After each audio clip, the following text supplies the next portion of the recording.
namanya mursid tapi ndak tutuk nang Gusti Allah, durung ro dalane, moro-moro dadi mursid toriko. Loh, lah murid iki tutuk nang ndi kok iki? Lah dhek dhewe ndak tutuk kate nutukno Gusti nang Gusti Allah ya opo? Ke Malang ndak tahu jalannya, ngejak wong nang Malang, ya nyasar bareng-bareng iki.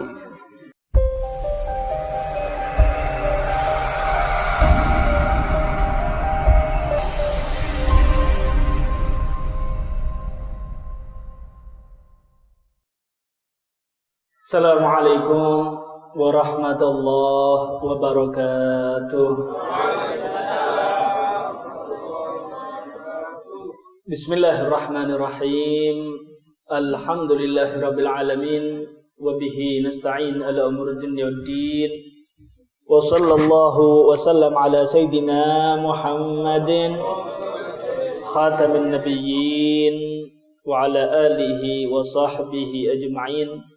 Wala haula wala quwwata illa billahil aliyyil azim. Subhanaka la ilma lana illa ma 'allamtana innaka antal alimul hakim. Rabbi israh li sadri wa yassir li amri wahlul 'uqdatam min lisani yafqahu qawli. Amin.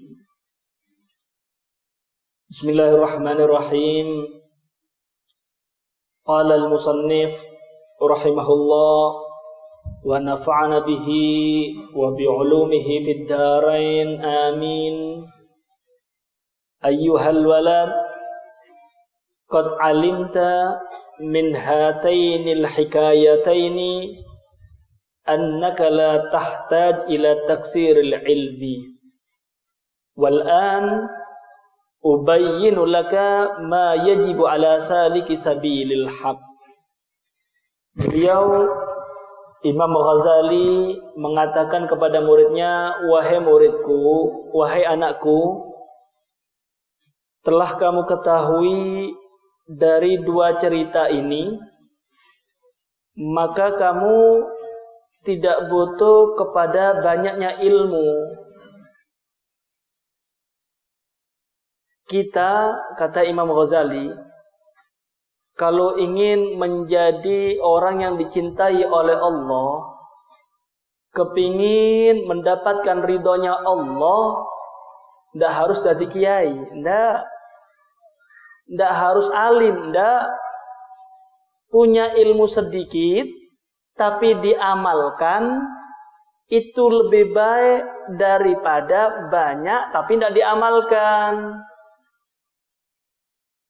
Ada air banyak, cuma ndak tahu digawe, maka lama kelamaan lumuten banger, kan begitu.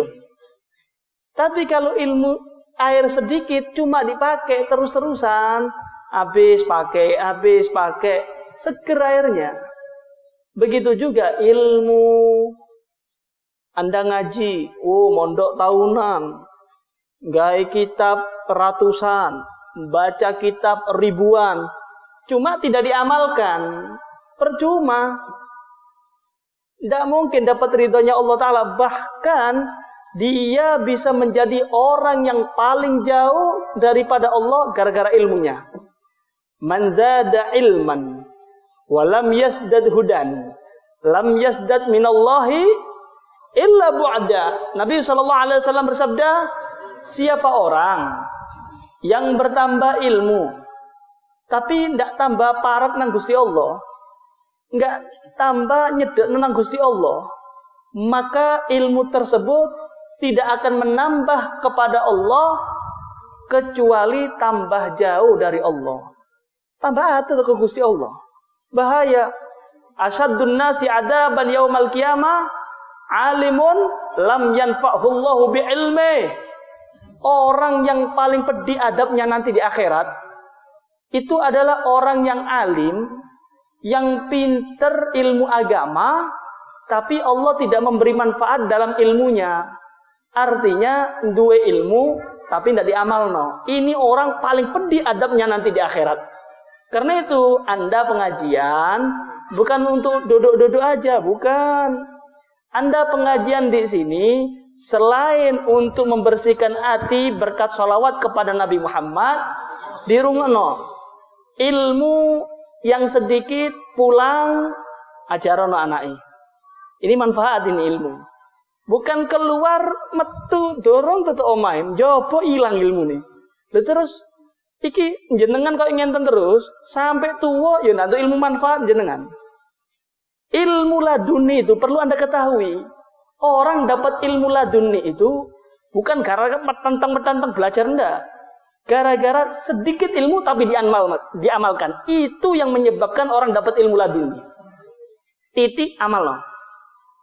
Diceritakan dulu di Hadramut, di Tarim, ada seorang tua kepingin berangkat ngaji, seneng ngaji, wis tua tapi seneng ngaji. Memang Mbak, ada dua orang yang tidak akan kenyang selama-lamanya. Siapa? Talibul ilmi wa talibul mal. Orang mencari ilmu sama orang mencari harta. Iki tidak bakal kenyang ini. Kapan dia tambah ilmunya, dia merasa bodoh. Terus kepingin golek ilmu terus sampai kita lihat orang-orang tua bahkan nggak kresek teko. Kenapa? Haus dengan ilmu.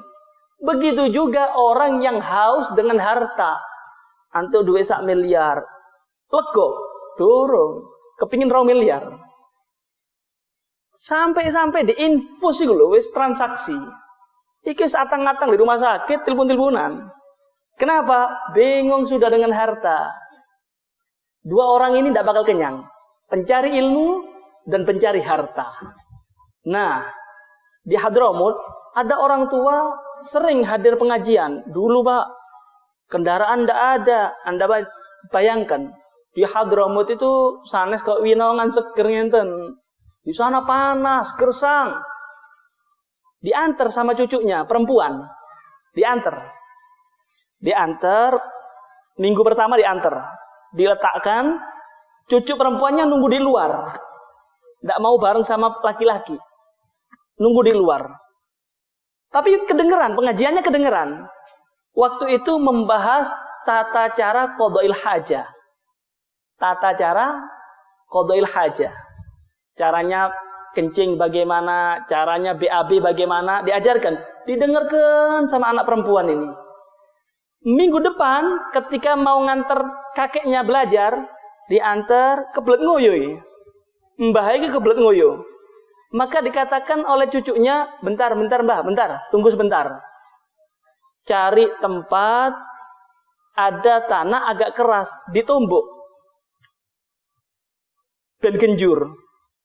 Setelah genjur, ditumbuk halus, dipanggil kakeknya, mari kek, kencing di sana. Heran kakeknya, kau tadi kemana? Kau tinggal aku sendirian. Aku nyari, ini sekarang tempat yang ada di sini keras semua. Ini pasir, ini tanah keras. Nanti kalau panjenengan kencing, nyiprat. Minggu kemarin saya mendengarkan pengajian, waktu saya ngantarkan jenengan, itu membahas corone ngoyo.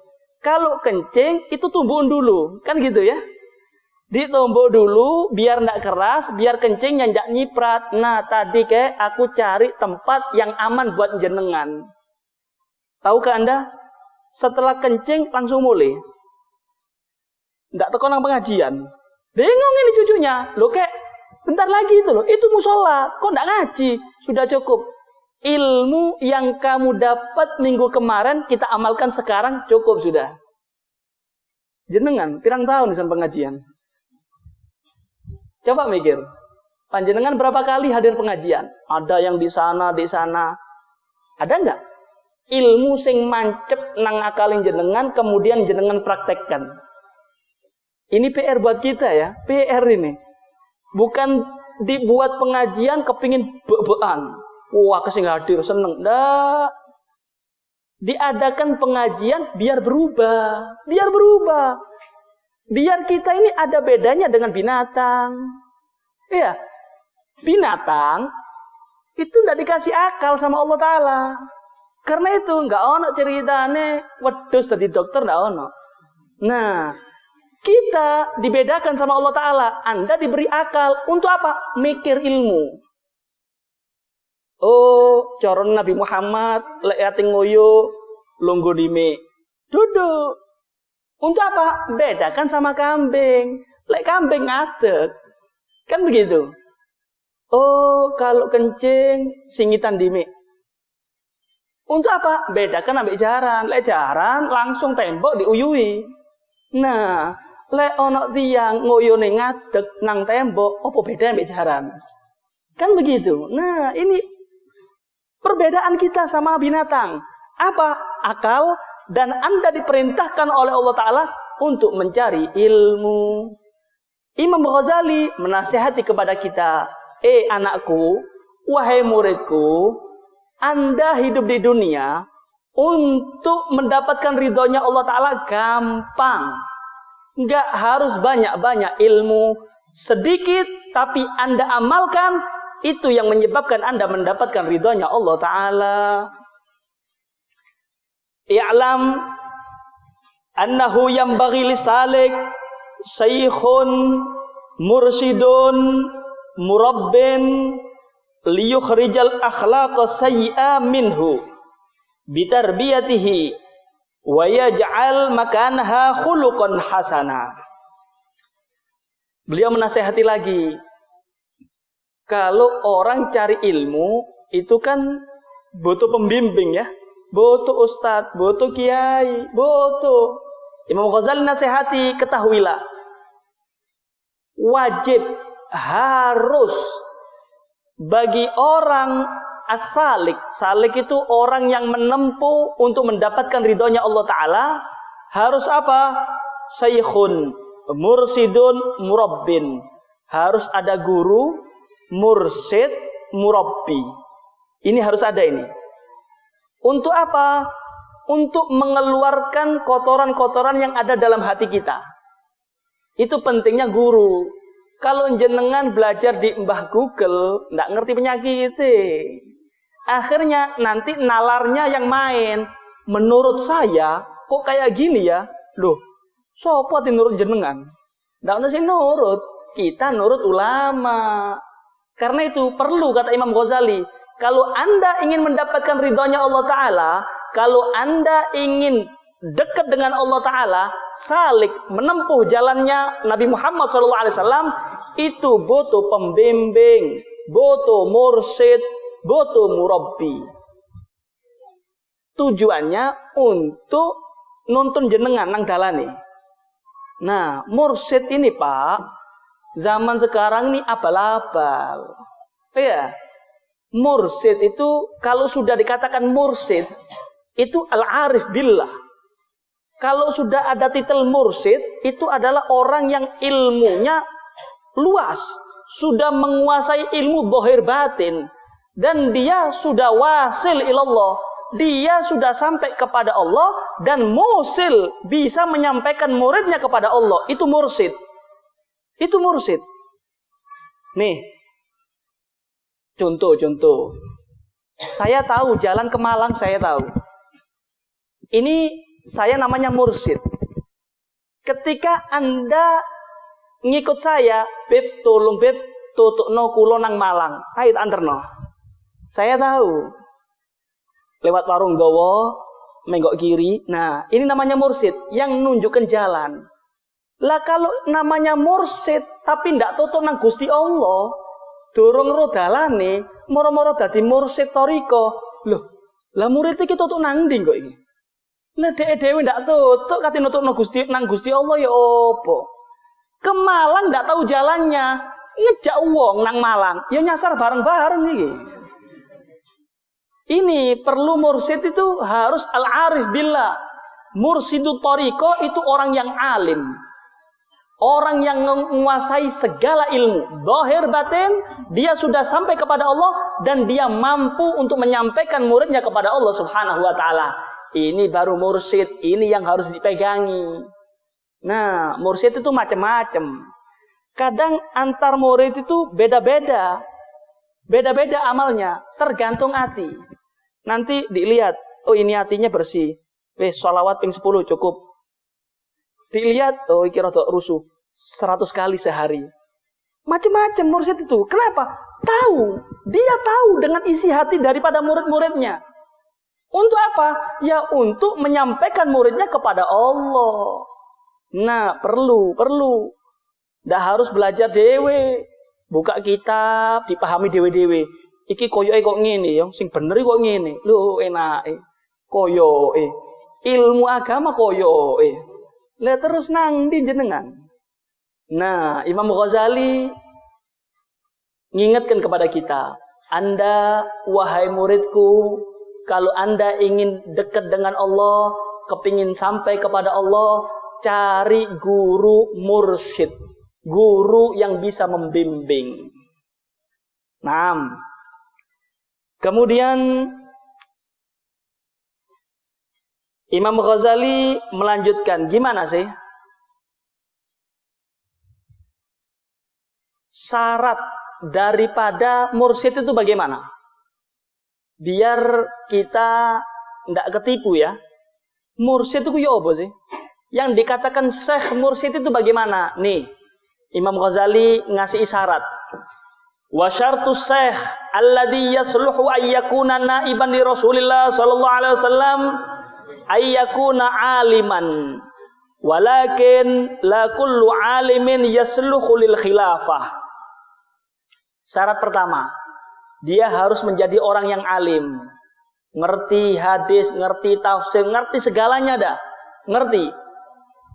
Cuma kata Imam Ghazali, orang alim itu tidak semuanya layak dijadikan guru. Belum tentu ya. Yang pertama memang alim. Nih, pantas jadi guru, jadi mursyid pantas. Cuma syarat pertama terpenuhi. Syarat kedua apa? Imam Ghazali mengatakan yang kedua, man yu'rid an hubbid dunya wa hubbil jah. Samain teliti nggih. Ini ciri-cirinya mursyid ini. Yang pertama alim. Yang kedua dia berpaling daripada dunia, enggak seneng dunia. Dan dia tidak seneng jabatan, enggak seneng sudah. Diceluk ustad, sumpek deh. Wali, wah enggak seneng, males. Dunia, enggak seneng, zuhud sama dunia. Dikejar-kejar dunia, tapi dia enggak mau. Ini mursyid ini. Ini layak untuk jadikan guru. Kenapa? Enggak tertipu dengan dunia. Enggak tertipu. Dipanggil ustad, enggak gede ndase. Dipanggil wali, sumpek, males, enggak seneng. Zaman sekarang, waduh, apal-apal kata nggih. Kok dipajang foto nih? Dipajang dewe. Murid-muridnya kok fotokopi pajang ya. Tulis Al-Arif Billah. Enak temen. Koyok titel kayak tulisan ngenten. Al-Arif Billah. Huma ya'rifu nafsu. Dia sendiri tidak kenal dengan dirinya. Lah kok artinya kenal dengan Gusti Allah? Dirinya sendiri tidak kenal, sama dirinya tidak kenal. Sombong. Kalau dia kenal dengan dirinya, malu dia, ya Allah. Aku hamba yang teledor, kakean dosa, ya Allah. Ini orang yang kenal dengan Tuhannya. Man arafa nafsa, faqad arafa rabbah. Siapa orang yang kenal dengan dirinya, berarti dia telah kenal dengan Allah. Lah kalau sama dirinya sendiri tidak kenal, ngaku ngerti Gusti Allah tuh kondi. Kok disebar? Pasang ya, jenengan murid kula pasang. Iki, deke senenge obral foto. Kalau mursyid beneran ndak seneng. Tambah gregeten, malu dia. Dibilang waliullah, al-arif billah, wah, anti. Enggak mau dia. Dia tahu dengan dirinya. Dia hina, dia teledor dengan ketaatan kepada Allah. Malu dia. Yang kedua, dia tidak cinta dengan harta, tidak senang. Banyak tamu, banyak yang ngasih uang, diterima, cuma dibagi-bagi. Diterima, cuma harta itu cuma sampai ada di tangan aja, tidak sampai masuk hati. Ini mursyid. Iki ndak. Duit itu kon diterima kabeh wis, halal haram urusan buri wis. Iya. Pejabat dolim terima. Engkau sumbangan teko bank terima. Mobilnya papat. Dadi mursid. Liyo pokok ngene iki. Akhirnya sudah korat-karit zaman saiki. Ndak ngerti. Ndak tahu diri. Coba Anda bayangkan. Nih, zaman sekarang nih, jangankan mursid. Titel ustadz itu gampang zaman saiki nggih. Gampang. Padahal itu titel yang luar biasa. Dipanggil kiai, seneng padahal goblok. Kalau dulu, coba Anda tanya orang-orang tua nih. Kalau sudah dikatakan kiai, wis, iki wong ndak seneng dunya, ini orang alim, ini orang dekat dengan Allah. Leres mboten? Gitu, titel yang luar biasa kiai itu. Turun mempunyai anak, ngikuti pelajaran, ngikuti tata cara hidup orang tuanya. Disebut Gus. Ini luar biasa juga, alim. Sekarang bingung. Endi dukun, di kiai bingung saiki. Kenapa? Didik. Yai lho. Engko ono wong cek tas iso khutbah celuk Gus. Bingung zaman sekarang ya. Coba orang-orang Nasoro itu. Titel pendeta itu enggak sembarangan. Kalau sudah dikatakan pendeta, ini orang tokoh. Ini orang hebat. Tidak boleh orang sembarangan memakai titel pendeta. Tidak boleh. Harus orang yang hebat dalam urusan agamanya. Begitu juga di dalam diri kita, agama kita. Ada yang ditokohkan. Namanya kiai, namanya Gus. Jangan sembarangan. Ojo sembarangan. Lebih-lebih dikatakan mursyid waliullah. Mbok, enak temen ya. Gampang zaman saiki. Tujuannya apa? Coba sampean koreksi. Tujuannya duit. Uang. Dan itu yang bahaya. Di dalam kitab Al-Majalisus Saniyah, Az-zuhdu minar riyasa, az-zuhdu fir riyasa, asyaddu minaz zuhdi fid dhahab wal fiddah. Zuhud tidak mau di dalam jabatan itu lebih berat daripada orang zuhud di dalam harta. Berat, Pak. Zuhud dalam jabatan itu tidak sembarang orang bisa lolos. Kalau zuhud dalam harta itu banyak orang lolos. Cuma kalau zuhud dalam jabatan ini berat. Nih, jenengan saya kasih uang 1 juta. Iya. Halal apa haram, Beb? Subhat. Diterima. Subhat durung haram kan? Nah, diterima. Cuma ketika pemilihan takmir yang dulu dicopot, diganti, gregeten. Padahal tidak tahu apa-apa lagi. Kenapa? Zuhud di dalam jabatan itu berat. Kadang pemilihan RT sak kampung tok, geger kok. Benar nggak? Karena itu bahaya. Zuhud di dalam jabatan itu tidak semua orang bisa lolos. Begitu juga kita, nih para dai, para ustadz, ketika dia itu ditokohkan, punya pengajian banyak, kemudian ada yang muncul satu lagi, dibilang saingan. Kurang ajar ini. Iku anyaran ini. Aku setahunan pengajian ini. Iki kate saingan mana ini? Nah, mulai dah. Berat, Pak, berat. Karena itu enak ya. Ngaji sama Imam Ghazali kayak enak. Ini dokter temenan nih, Pak. Dikatakan oleh Al-Habib Abdullah Haddad, mu'allifuhu ustaduna wa tabibuna. Pengarang Ihya, yaitu Imam Ghazali, kata Al-Habib Abdullah bin Abdul Haddad, beliau ini adalah ustaduna, ustadz kita bersama, wa tabibuna, dan dokter hati ini kulon jenengan. Kalau jenengan kepingin bersih hati, kata para ulama, moco kitab Imam Ghazali. Baca kitab Imam Ghazali. Bahkan para ulama kepingin membedakan. Kalau Anda kepingin tahu mana ulama akhirat, mana ulama dunia, deloken. Kalau orang itu cinta dengan kitabnya Imam Ghazali, berarti dia ulama akhirat. Kalau dia benci dengan kitabnya Imam Ghazali, berarti itu ulama dunia. Kenapa? Gesai terus iki, Pak. Titik-titik maca kitab Imam Ghazali, koyok-koyok nyeneni kula jenengan nih. Keliru maneng, Beb. Ya ancen lara kabeh kula jenengan iki. Nah, masuk majelis ini baca kitab Imam Ghazali, harapannya ben resi atine kula jenengan. Paham ya? Nih. Ciri-cirinya syekh, ciri-cirinya mursyid yang pantas kita pegang. Pertama, alim. Yang kedua, tidak cinta dunia dan tidak cinta jabatan. Yang keempat adalah gurunya pernah berguru kepada waliullah juga. Jadi kalau Anda kepingin tahu mursyid, lihat dulu, oh iki wong alim, pegang satu syarat. Ditelok, oh zuhud, oh ndak seneng pamor, ndak seneng terkenal, pegang, 2 sudah, 3 sudah. Yang keempat, yang terakhir, delok belajar nang ndi. Ini alim, ini belajar kemana? Oh, iki pernah belajar ke Kiai A. Ternyata kiainya ini yang A memang waliullah juga. Cekelen wis. Iki berarti mursyid ini.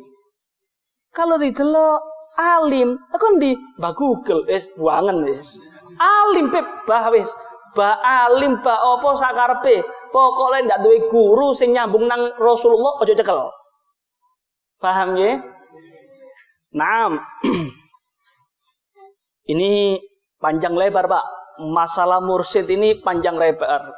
Kalau kita bahas yo iso 2 jam ini. Cuma karena ada permintaan daripada masyarakat sini untuk membahas sedikit tentang udhiyah, karena sebentar lagi kita akan memasuki bulan Dzulhijjah, yang mana di situ ada satu amalan, satu ibadah, yaitu kurban. Ini amalan besar, Pak. Amalan besar bagi yang mampu. Nggih. Naam. Apa, Bib? Faedahnya udhiyah ki apa?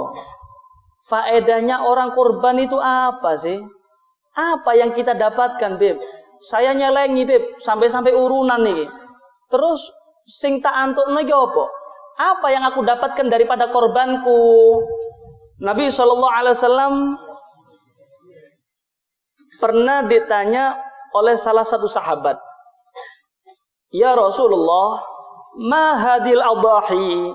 Wahai Rasul, ini binatang korban ini untuk apa?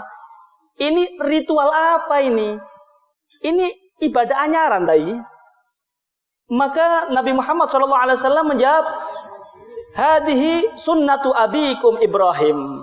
Bukan, ini adalah ritual atau ibadah yang pernah dilakukan oleh kakek moyangku, yaitu Nabi Ibrahim alaihissalam. Lalu sahabat ini tanya lagi, fama lana fiha ya Rasulullah. Lalu apa yang kami dapat kalau kita berkorban? Kalau saya nyembelih, terus saya dapat apa ya Rasul? Nabi SAW menjawab, bikulli sa'ratin hasanah. Ketahuilah, korban itu adalah amalan yang sangat luar biasa. Pahalanya yang bisa didapatkan oleh orang yang berkorban, setiap rambut yang menempel di dalam tubuhnya hewan korban, itu dihitung 1 kebaikan. Coba hitung ini piro ini. Saking akehne ya. Nah, ini bukan berarti dihitung oh sekian beb, ono 2000 rambut, bukan. Ini Nabi menggambarkan bahwasanya pahala bagi orang yang berkorban itu sangat besar. Tidak tahu pahalanya kecuali Allah Subhanahu wa taala. Saking katane. Kemudian sahabat ini tanya, fasufu, dulu Pak, di Mekah itu yang ada domba, gibas gak ono. Kalau rambutnya domba ya apa ya Rasulullah? Domba kan lebih lebat ya. Lebih banyak itu rambutnya. Kemudian Nabi SAW menjawab, bikulli sa'ratin minas suf hasana. Begitu juga kain wol, rambutnya domba walaupun lebat dihitung sama Allah Ta'ala, setiap rambut bagi hewan yang telah dikorbankan itu dihitung satu kebaikan. Karena itu jenengan kalau mampu untuk berkorban ojo ditunda-tunda, jangan ditunda-tunda. Insya Allah bib tahun mali pun siapa yang jamin? Siapa yang jamin Anda hidup tahun depan? Siapa yang jamin Anda mampu tahun depan? Karena itu ketika Anda mampu saat ini, laksanakan. Jangan ditunda. Nabi SAW mengancam. Wa man kana lahu sa'atun falam yudhhi falyamut insya'a yahudiyan wa insya'a nasraniya. Siapa orang daripada umatku yang diluaskan rezekinya oleh Allah Ta'ala, mampu untuk berkorban, tapi dia tunda, tidak mau berkorban, maka diancam oleh Nabi Muhammad. Sakarapmu. Kata milih apa? Mati dalam keadaan Yahudi, atau mati dalam keadaan Nasoro, terserah jenengan.